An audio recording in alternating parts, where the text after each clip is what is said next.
What's up, everybody? Big Herc 916, getting down fresh out. You tuned into another interview. Make sure you hit the subscribe button, the like button, because you don't want to miss any of our interviews. And with me here today, I have a special guest, Art Williams. Man, this dude is amazing. Does some incredible art. He has a hell of a story. We were fortunate enough to get him on the show. So, hey man, let's get to it. Art, man, tell the people a little bit about where you're from and how you grew up in your background.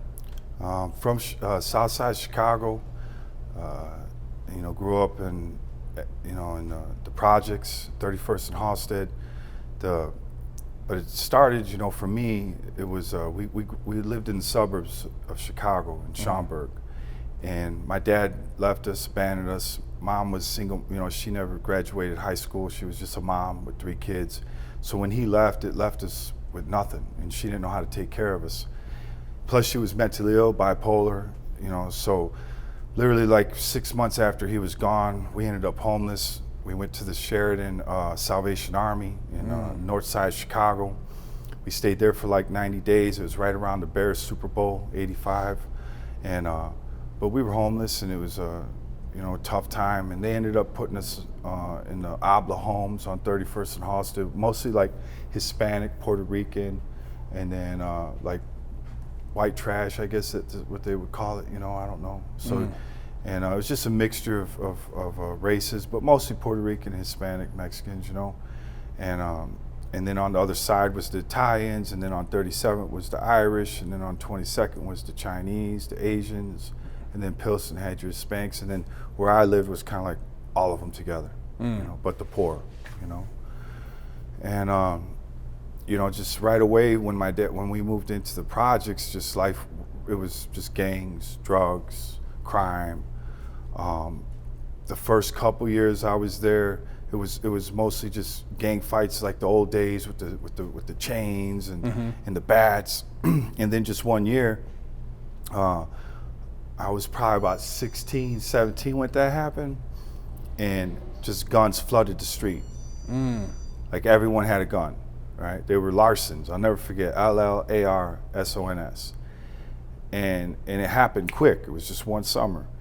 And I from that time of 16, which I would have probably would have been like in maybe 88, 89, right? It was probably about 89, 90.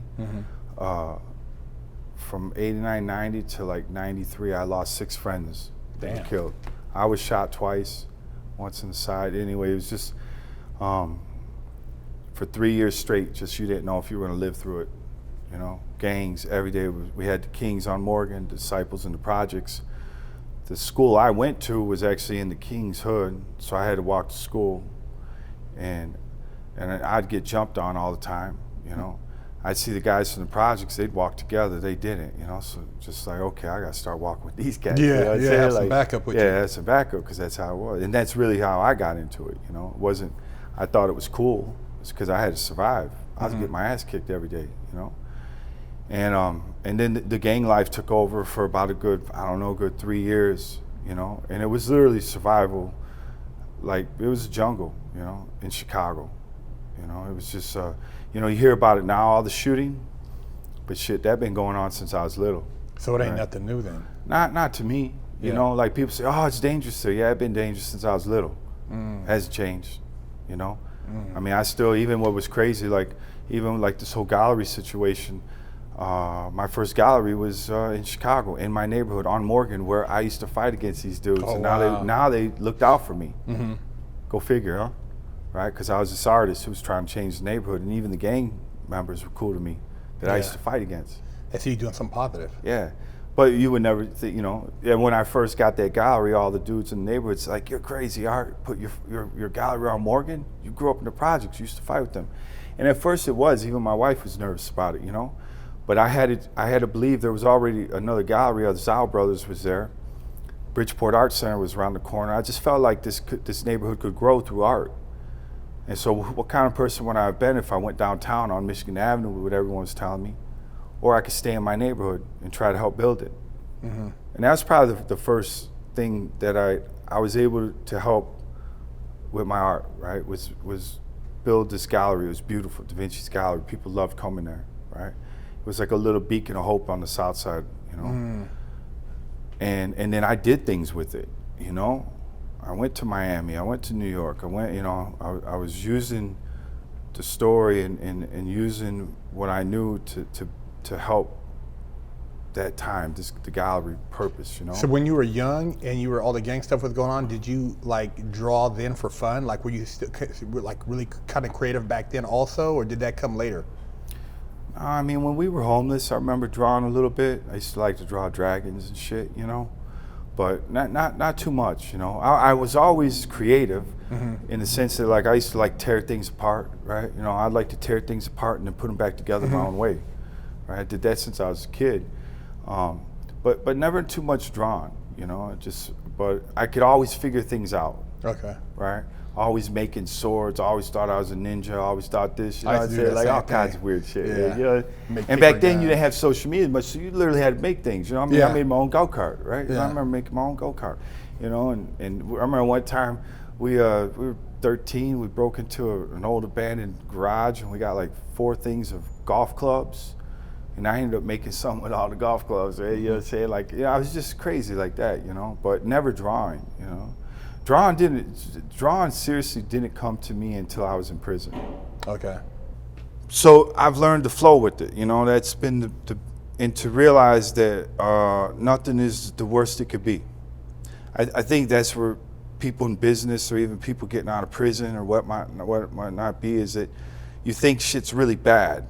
Right, you know, maybe you can't pay your rent, or you can't pay your car payment, or your phone's about to get shut off, and right away you think about going back to do crime. You're like, man, fuck this, I gotta go make this money, right?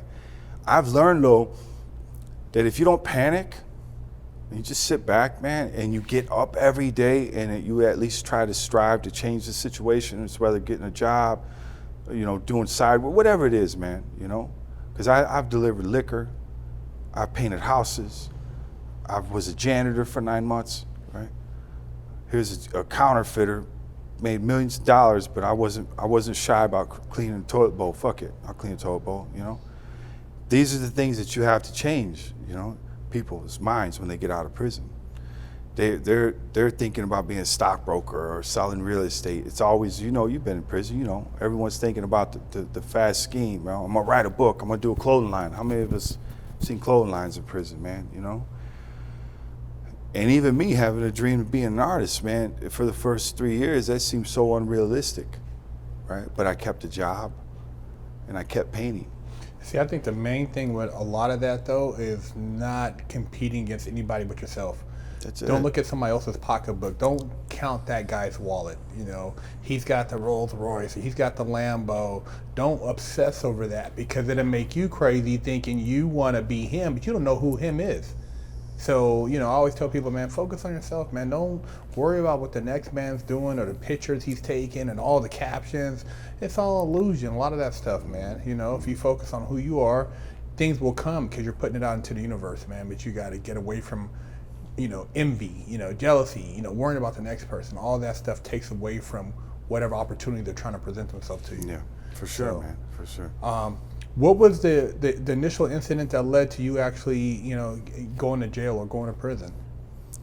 Well, I mean, I had a few going to prisons. You know what I'm saying? So Like, did you go to juvenile hall first, or did you was prison like as far as your first time you actually got locked up? How'd that come about? So, you know, growing to the projects, I got locked up for a lot of gang violence in the early days. I got locked up for a shooting. I even got beat. Man, my knee, all those scars right there, the cops, man, they straight up try to cripple me. I don't know how I healed from it, you know, just strong dude, I guess. And so I was in and out of juvie, man, my whole juvenile life, you know, stealing cars, doing dumb things. And then we started, you know, robbing drug dealers, real dumb stuff, man. I got shot, a couple of my friends got shot during that whole time period, and it just got real dangerous, and I went down to Texas. And when I went down to Texas, I was going down there to get away from the city, you know, but I brought the city with me.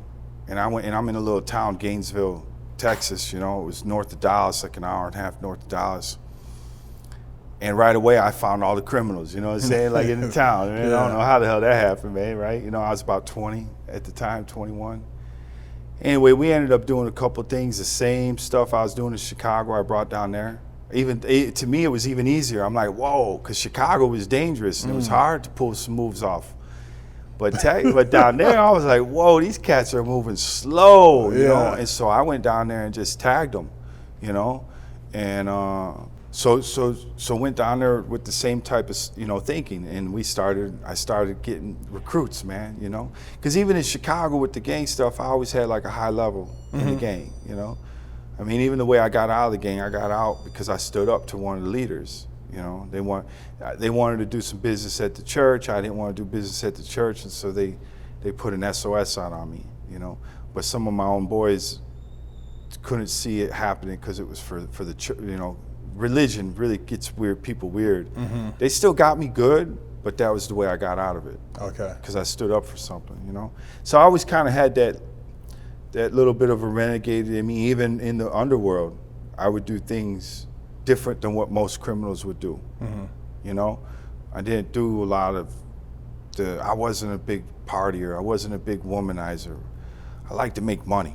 I like to hustle, man. You know, I like the thrill of taking blank paper and turning it into money. Like that shit always, it just, even now, right? I take a blank canvas, man.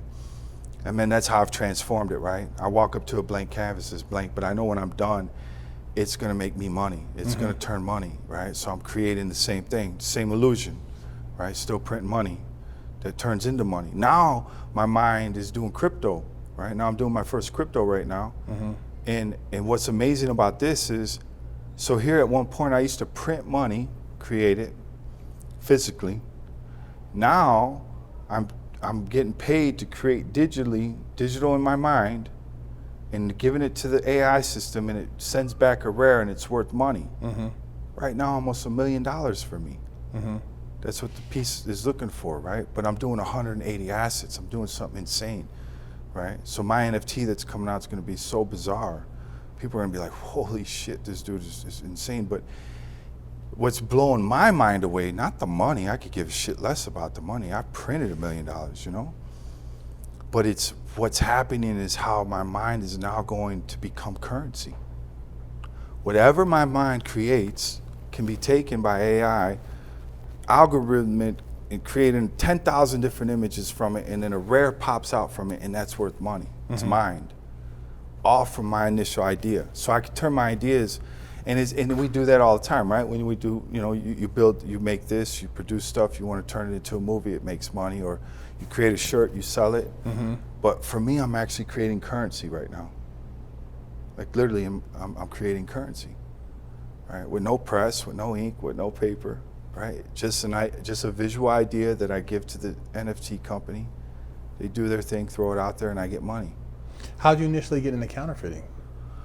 Well, that was, you know, when I was young in Chicago, you know, an old timer from the neighborhood. So like I said, my neighborhood was I lived in the poorer part that was a mixture of everything. Okay. Irish, Italian, Puerto Rican, Mexican, black, everything, right? Just a hodgepodge of everything. And poor too, dirt poor, right? And then you had the Italians who had money, you had the Irish that had money, even the Asians had money, even there was the Hispanics that had certain type of money. But then this area was poor, right? And so the Italians took a liking to me because I was really quiet. My mom worked at the snack shop where all the Italians, cops, and politicians hung out at. That shit could have been a movie in itself. At snack shop, you gotta look it up. The old diner on 31st and Austin. My mom worked there. She was a waitress, so I'd go in there. She'd give me a burger, a shake. You know, I'd meet with all the old. They all love me, man. You know, and one old timer took me under his wing, taught me how to make the old money. You know, the plates, the press, the inks, mixing the inks. I used to love the smell of ink, even now today. I open a pop a can of ink, man. True story, Gans ink right here in LA. I used to get ink from them. They had security inks that they used to make for the government. And I was trying to get a printer for this place, for this gallery. And I called Hewlett Packard, and they sent me to the service department at Gans, because I guess Gans was being their rep. And so I got a video of me going to Gans, and I'm looking at Gans, and I'm like, damn, 25 years ago, I used to get ink from this company underneath the bogus name to print my money, and now I'm walking in there to buy a printer from them. Like, right? How ironic, huh? How ironic, right? Like crazy, man, right? In LA, right? Because like I couldn't, and I said, and on the video I said, man, hopefully there ain't no helicopters gonna be up here, man, And then I walk in there, and I'm taking pictures. They had Ben Franklin printing and shit, like some whacked out shit, and I'm like, man, can you write this shit? They take me in the back. I'll show you the pictures, dog. They take me in the back, and they take me to this $32,000 printer machine that's so dope. They're trying to sell it to me. Here's a former master counterfeiter, and you're trying to give me this machine that I could like destroy the world with, man. You know what I'm saying? Like I go crazy with this machine. The irony in it was bizarre. Yeah. For me anyway, And then what was so funny, the guy that was with me, man, he said, he sees me cheesing, man, because I'm like, wait, look at this, man.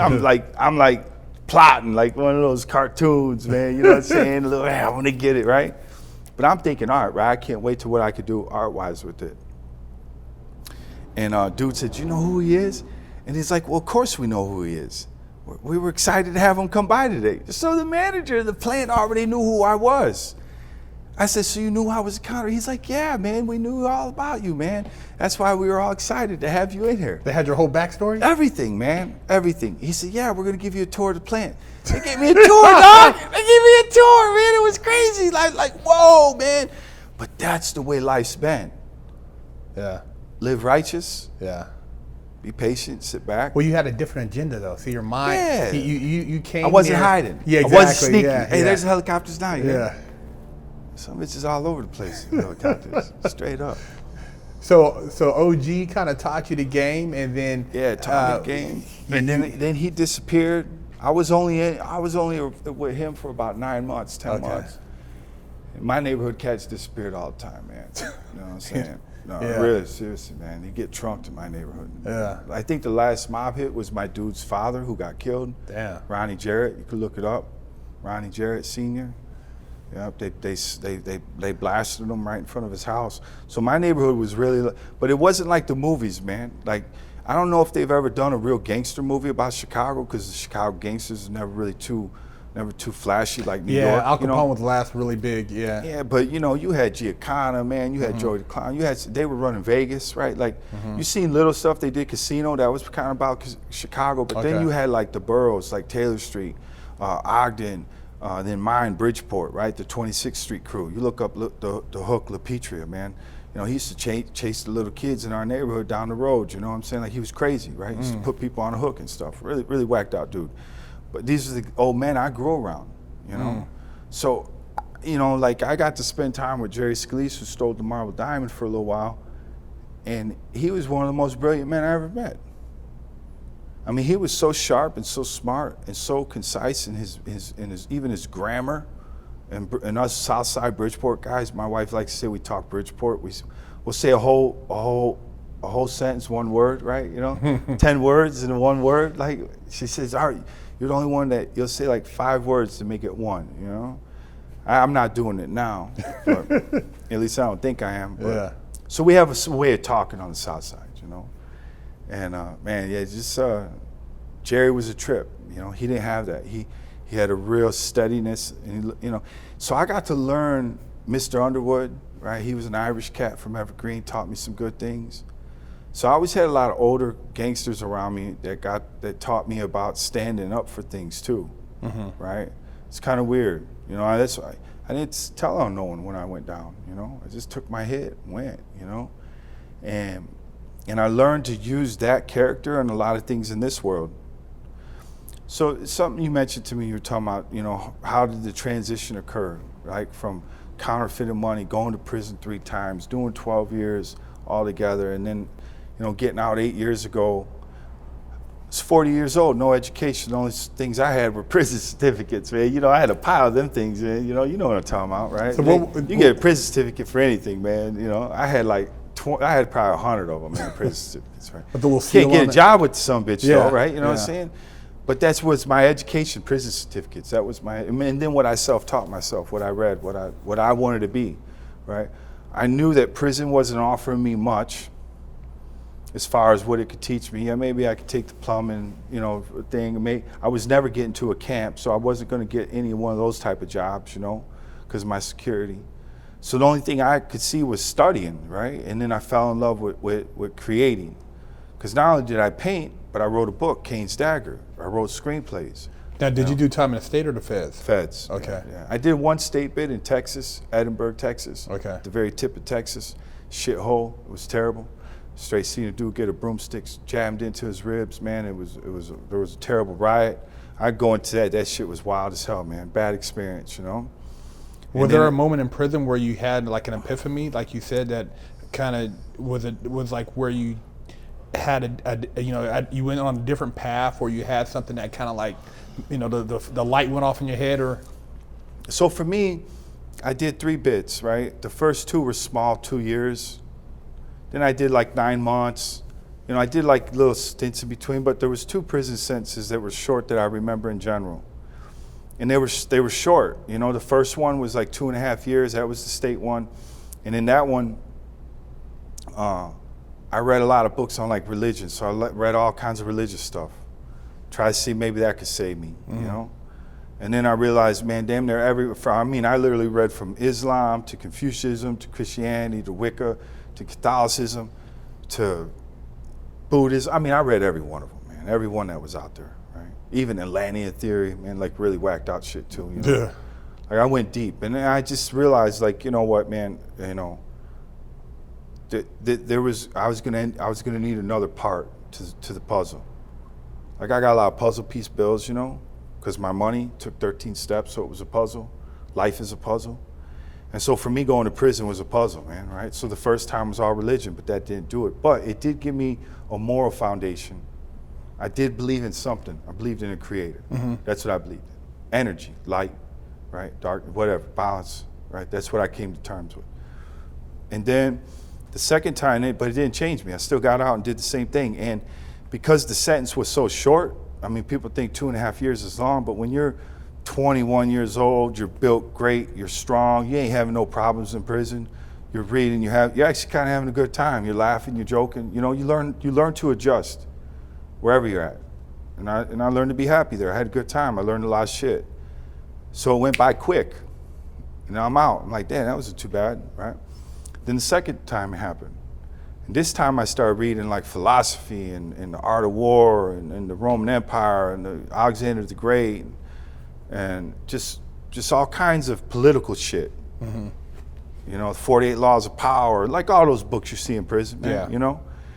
And I thought, okay, so now I could be a little bit more logical at how I approach crime, you know? And hopefully be a little bit more with the spiritual training I had, which led to me like giving all my shit away, man. I still do it. I damn near give all my shit away to the kids, man. I love the kids, you know? And then, but it's still a short sentence. It was only 2.5 years. And I did the same thing. I'm getting out, I'm strong, I'm healthy. But I had no guidance, had no vision, I didn't know what I wanted to do. Very smart, intellectually, could read back to you anything, could speak to you on damn near anything, but had no clue what the fuck I wanted to do in life. And then this happened, the third one, and that was 105 months. And that wasn't 2 years. I wish they would have gave me the 7-year sentence first. Maybe that would have done it quicker. Because that hurt, you know. I went away, my baby girl was 7. I got out, she was almost 15. Right? And what was even more intense is how it happened, because it was so intense. I got locked in, I was thrown in single cell for 9 months up in Wisconsin because I had got into it with the warden and NCC because they had taken my visits. They wouldn't let me have visits because they thought I had money stashed and I wasn't cooperating. So they took my visits. Yeah, try to put pressure on you. Right?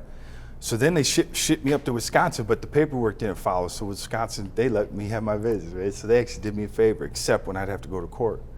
And except sitting in the single cell every day. I sat in that single cell for 9 months. And I read. Now I was reading biographies, right? I got to men's lives. And I felt like a loser too, because now this is my 3rd time. It was terrible. And I'm in a single cell, and so I'm just trying to find out, is there any other person who made it that had a real shitty life?